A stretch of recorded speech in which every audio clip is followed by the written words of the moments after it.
Morning, it's Craig Ben, aka Cash Cake here, and I'm not going to do an NBA first look right now. I'm going to drop that a little bit later.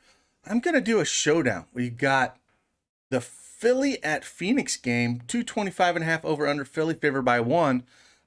It's an island game here. Starts at 3 o'clock Eastern Standard Time. Got a nice 25K prize pool on DraftKings, 15K prize pool on FanDuel. I figured why not? Let's do a showdown video, Let's sometimes we get these early slates that have 2 or 3 games on them, but not today. We got a 4-gamer for the main slate. It starts at 7:30, and we got this island showdown game. So let's just dive into this thing and talk a little showdown, both on DraftKings and FanDuel. I'll do both of them at the same time here. So before that, though, if you like this video, hit that thumbs up, subscribe to the channel. Let me know you want some more of these videos, and I will keep doing them. But without further ado, let's jump in and see what we got. I will first start on DraftKings, and then I will do FanDuel. Like I said, injury news-wise, though, Shake Milton is out. Mike Scott is probable. And on the Phoenix side, Abdul Nader is questionable. Saric and Payne are both questionable as well. So I guess with Shake Milton, the one thing we could look at here is we could look at playing Maxey at 3,300. I will say this, though. When it comes to showdowns for me for DraftKings, if I'm going to play a cheap guy at captain, he's got to be able to get me 25 or 30 points. And then that allows me to get all the studs, and all those studs need to put up decent numbers as well for me to feel like he's got to be the captain. So I don't think this game environment pushes towards that. I think this is where you play one of the studs, and then you fill around that. So that's kind of how I approach these in like single entry, or if I'm just building like even 150 and I'm deciding my captain pool. I think Maxey, or if Payne plays, those guys would be the ones that I would look at, but I still don't believe I don't know if they have 30-point upside to get me there. And I feel like that's what I need out of my captains. And so I feel like this is just a very simply, you're playing Embiid. Like, I'm just going to build around Embiid. I don't want to build around any of those other guys. I think on the Phoenix side, if you're going to build around somebody with all of them kind of healthy, I think points are going to be spin around a lot. But Embiid should be able to just take DeAndre Ayton to the woodshed and do whatever he wants to him. So that's how I would consider it. Like, I would either go all in on Embiid or play Embiid and just, make 50 or 100 lineups with him at captain. Sure, you can go and play Simmons if you wanted to, or Harris, or go down to Chris Paul or Booker. I guess if I was going to pick 2 other captains, it would be Paul or Ben Simmons if I had to pick 2 other ones. But I still feel like, just as I was building some lineups, this feels like just an Embiid smash spot and someone that I want at captain. So let's just build one with Embiid up here. Let's put Embiid at captain. It leaves us with 65.80 for our positions here that we need to look at to fill this. So, I still think we can get there with him at captain. We're going to need some cheap guys as well. So in the utility position, like I said, I think Maxey is one guy that we can look at for cheap. I believe that he's going to play maybe 20 minutes. Korkmaz is another guy at 3,600. But if we had to play one cheap guy, I think it's Maxey, Thibault, or Payne. Those are the guys we're looking at. We're going to throw Maxey in here because it leaves us with 760 left, and just kind of see what it gets us here. I just feel like, if we're not going to have any Shake Milton, he should play more of the backup point guard minutes. And at 2,200, if he gives us 15 to 18 fantasy points, you'd love that.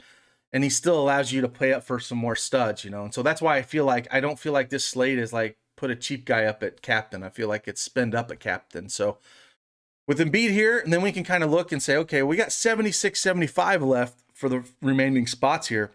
And I think that there's lots of ways we can go. I think one spot that we can look to go, again, on the same team, like I told you, my next favorite guy is Simmons on this team. So I'm going to throw Simmons in here at 9,800.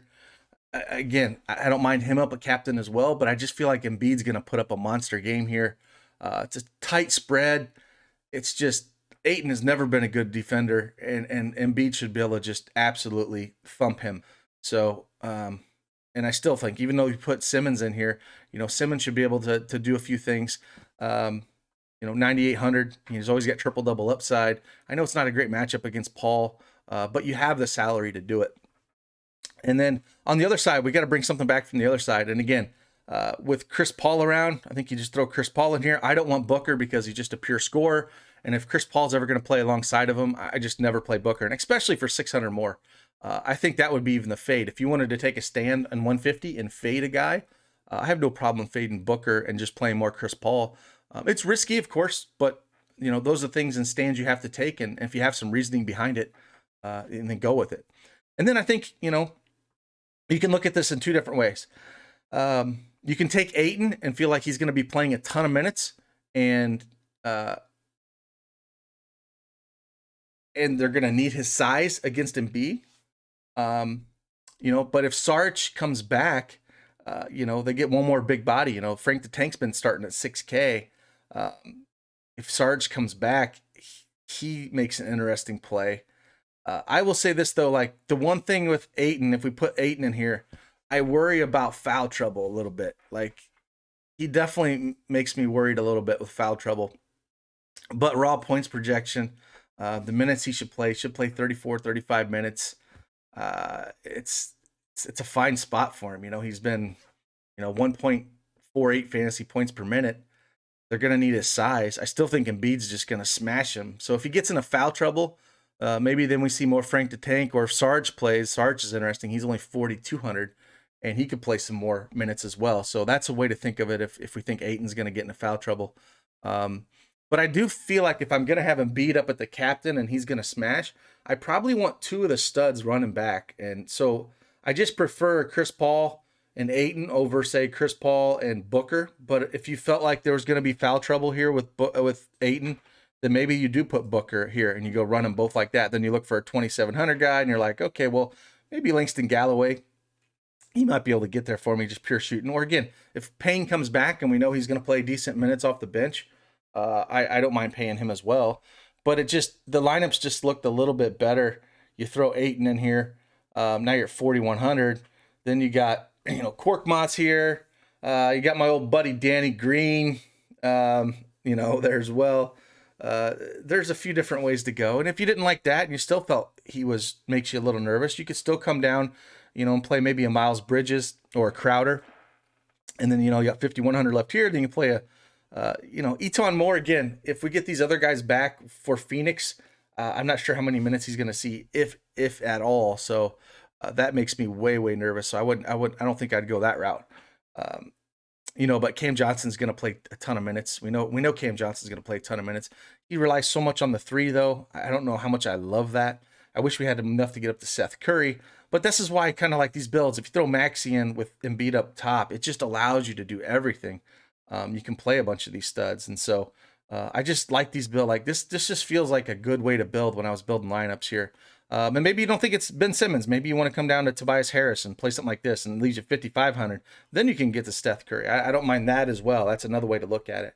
But I do feel like Maxey feels like the safest cheap guy on DraftKings. Just because he's going to play them backup point guard minutes. He's a 1.23 fantasy points per minute for the season.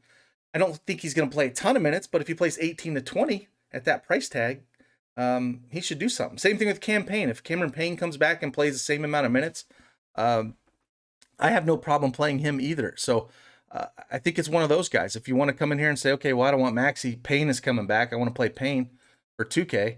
Then you got 5,700. Still leaves you in the same spot. You're still with Curry here. But maybe you come up and we get Ben Simmons here instead. We got 4,300 left. And then it allows us to get Saric if he plays. So maybe we play the two questionable guys here. More. This is more tournaments. I wouldn't do a single entry. I think single entry, I would go Maxey with Embiid and Simmons, Paul and Ayton, and then figure out from there. That's how I kind of see DraftKings. Again, there's lots of ways to go. I just wanted to say that personally, when I make these, I look at the slate and I figured, can this cheap guy get me 30? And then does it allow me to get guys that are all going to put up 40 or 50 plus, the studs?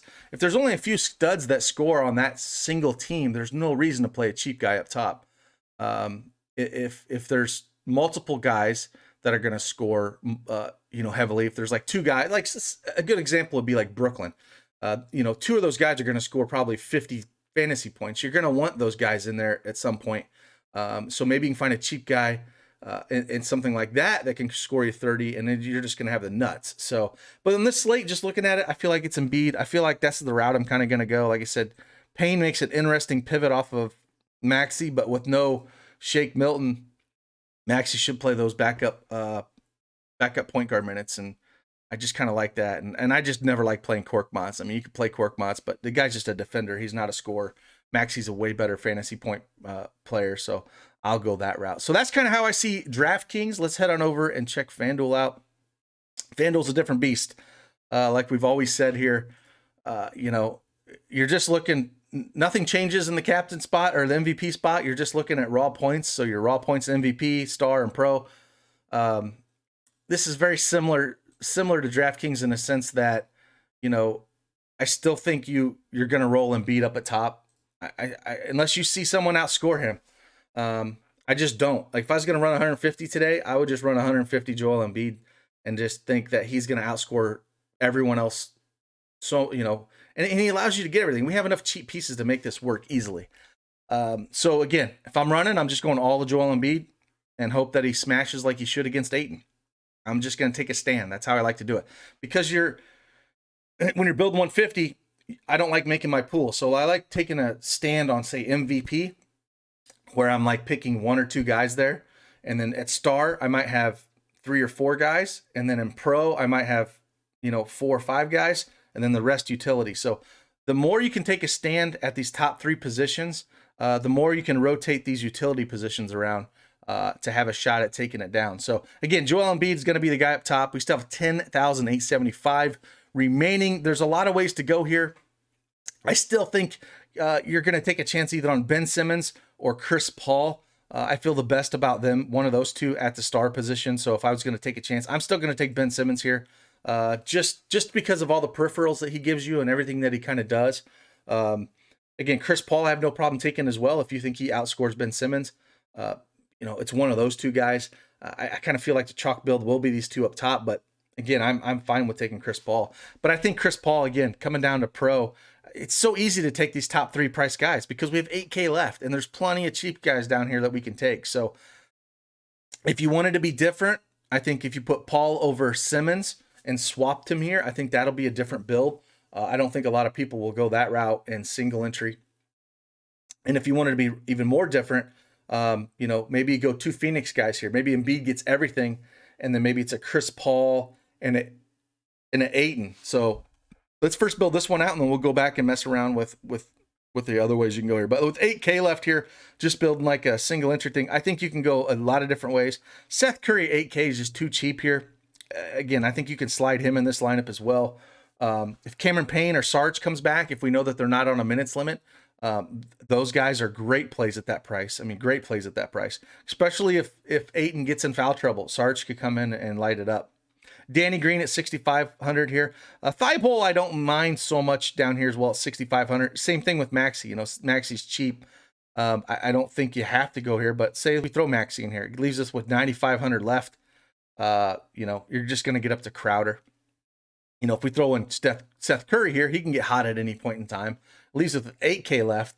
And then we're looking at a Korkmaz. We're looking at Cam Johnson, Sarge. I think this is probably your cash build, or what people are going to do is similar to this.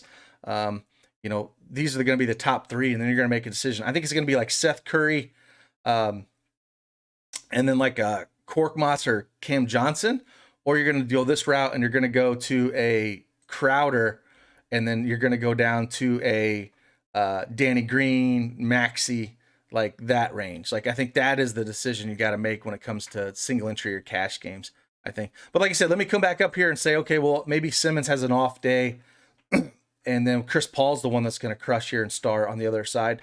And then we're like, okay, Simmons is going to struggle a little bit. Well, if Simmons is struggling, someone's got to pick up that scoring. So maybe it's a Tobias Harris. We throw him in here, and we got 9K left. And then we're like, okay, well, Can we throw Ayton in here? I don't think we got enough. Nobody at 5,500 at all. It's 6K, so we can't go that route. But Tobias Harris, we throw him down here because Simmons is struggling. Well, then I would probably want Maxey in this lineup, 65, and it leaves me with 11.5 left. Right there, you're at Mikal Bridges or Frank the Tank. It just doesn't feel real good. Like, it just feels like that doesn't feel like a strong lineup. Maybe we come in here and we throw Ayton in this spot, leaves 11.5, you know, same kind of deal. You know, you're still in this weird Mikal Bridges, you know, and I guess I would go that route. I would be like Tobias Harris or Ayton, and then I would be Bridges in this last spot, and something like this would be like my non-Simmons build.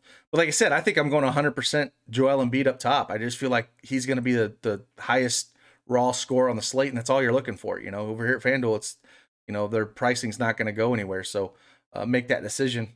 So Embiid here, I would say I would take a stand, just go 100%, and then it allows you to take some more chances at Star and Pro. Again, Star to me is just going to be Simmons, Paul, Booker, maybe Ayton, but I don't think Ayton. I would just put those three and rotate them around.